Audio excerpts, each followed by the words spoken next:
Well, it happened. They responded. Yes, after the massive uproar of Hell Let Loose, finally Team 17, the developers, have come out with a huge article showing their focus for the remainder of 2023 and pretty much scratching everything that they have planned before. Remember that massive roadmap, the one that I spoke about last time that went into great detail about all the new factions and all the new content? Well, that's gone. Polish, Finnish forces, that was coming in a couple months. That's off the table. Everything else has been reworked and they're going to be nailing down and focusing on, well, some actual good things. The community response overall has been really positive for this, so I thought we'd take a look, go over everything and see exactly what Team 17 are doing about, well, some of their biggest issues.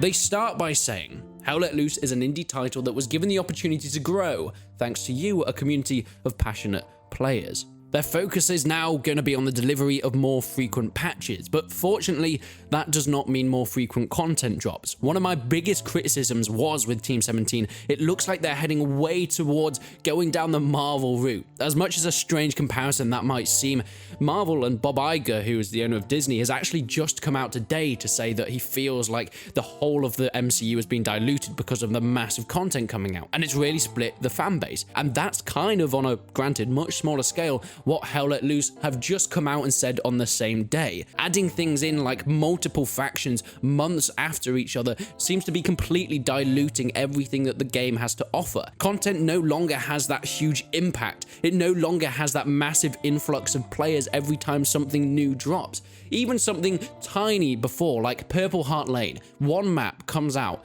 and people thrive to it. Even if it's one of the weaker ones, people test it out and play it to pieces. It becomes a solid part of the map rotation for Hell Let Loose, and then it becomes part of the game. However, with such massive and quick changes coming so recently, people just can't keep up. People can't take the time to enjoy it, and maybe that's because the Team 17 don't want you to. Because if you actually take the time to see what's in this British update, El Alamein, the vehicles, the weapons, things like the running speeds, all these tiny things like sliding, they've actually got so many issues the further you look into it.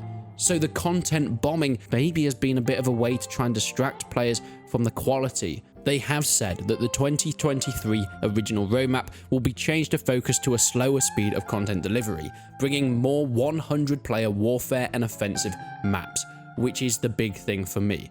You see, this Breakout map, which was coming in with its horrific trailer, was supposed to be a faster-paced 25 versus 25 player map, and it was going towards that Call of Duty aim of gameplay style, and it just wasn't what Hell Let Loose was. People don't want this fast-paced running and gunning each individual for their own. They like the 100-player offensive maps where you have to work as a team, where you have to communicate between recons and armor and infantry. Breakout was supposed to be this much smaller and arcadey style of gameplay mode with that map. They have said that this new objective game mode will be moved back in the current timeline. They've said that while they recognize the excitement around the option for a shorter game mode, we're taking some time to look at how this can be implemented, which maybe they're using the term excitement in the same way that Todd Howard used the term excitement at E3 when talking about Fallout 76. In other words, they mean anger, because no one really wants this shorter game mode, and I don't think that Team 17 are going to be doing themselves any favors if they ever release it. They have said they're just going to be moving it back, but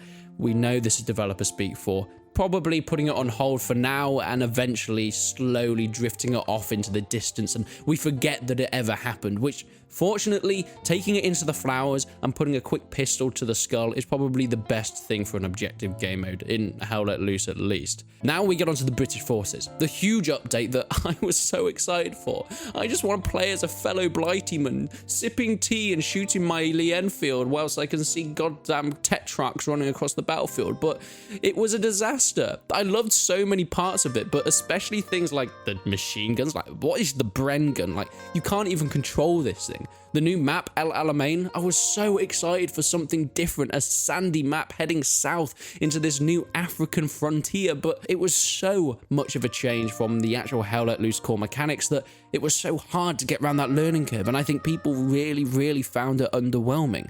They've said that they want to build up these forces and are committed to reworking and expanding them, introducing more historically accurate weapons and uniforms, such as, and here's the big one, desert uniforms for both British and German forces.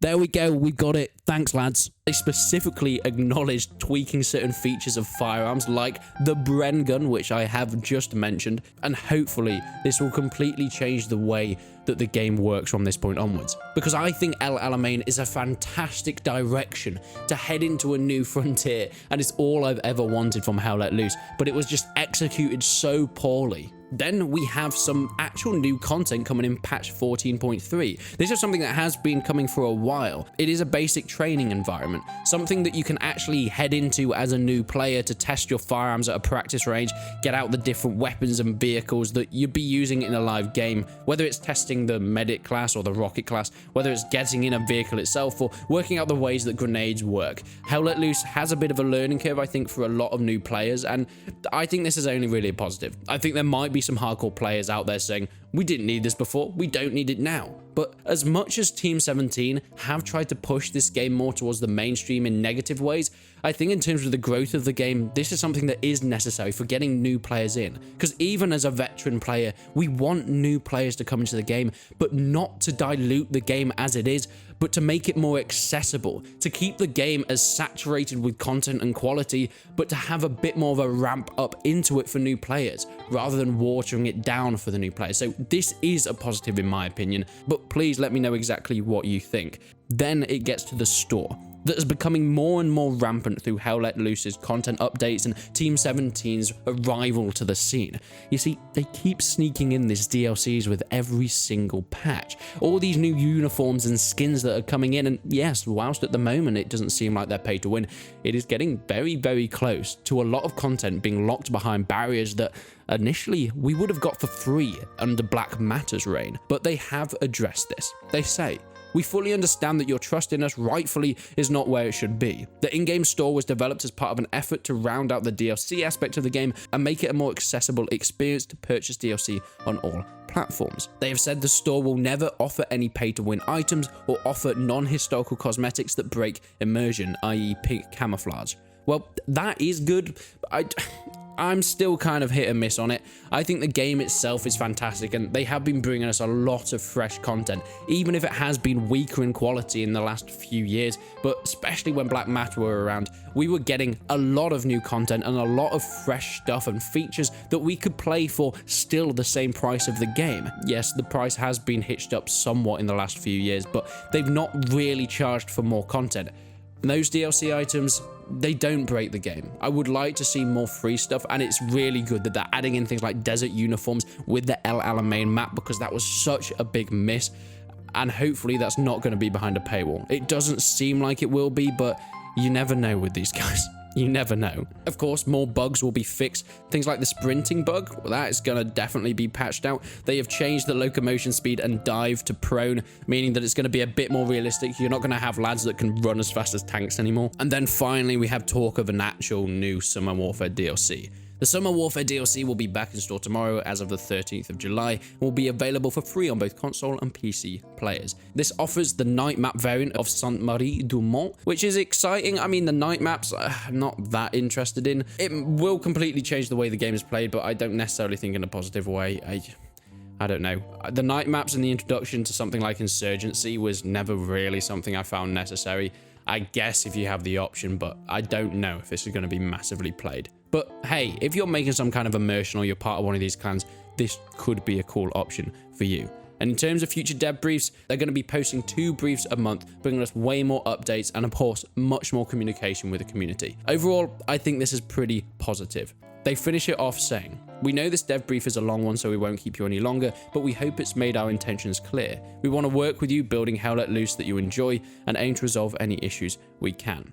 It is very positive what Team 17 are doing, and as much as we can all sit here and criticize them when they're not doing something right, I'm very proud of the Hell Let Loose community for making this kind of content, because there's been so many videos and so much outcry, and it proves that people are so passionate about this game that they are willing to talk up against it, even, you know, if it's not necessarily the great thing to do. As a content creator, there is a kind of mixture of whether you actually should just always be honest or be on the developer side because they can offer you things and they can be kind to you. But it's been nice to see that Team 17 have taken the feedback, and I've watched a lot of these videos and commented and tweeted at people, and I think they do deserve props for that. As long as their future actions will fit the words that they're putting on paper now, I will continue to play Hell Let Loose and of course continue to support it. But hey, it's all about what you do now, Team 17, not just what you say.